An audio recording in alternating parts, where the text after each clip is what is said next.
కాలపు సంగతులను తలంచకొడి. చాలా మార్లు ముందుకు మార్గాలు కనబడకపోవడానికి కారణాలు ఏంటంటే మునుపటి వాటిని జ్ఞాపకం చేసుకుంటారు. ఎవరో నేను లాస్ చేసింది జ్ఞాపకం చేసుకోవద్దు.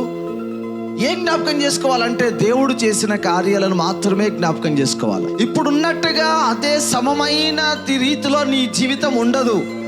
సంథింగ్ చేంజ్ కాబోతా ఉంది ఈరోజు నుండి. ఏంటో నా పరిస్థితి, పాత జీవితంలో ఇలాంటి గందరగోళంలో, నా వ్యక్తిగతంగా ఇలాంటి తప్పిదాలతో ఉండే, ఏమవుతుందో భవిష్యత్తు అనే దాన్ని మర్చిపోండి. ప్రస్తుత కాలం యొక్క పరిస్థితిని కూడా చూడకు. ఎందుకంటే ప్రస్తుత కాలం యొక్క పరిస్థితి ఇదే స్థితి నీకు ఉండదు. ఈ స్థితిలో నుండి నీవు ఉన్నతమైన దానిలోనికి నువ్వు ప్రవేశించబోతావు.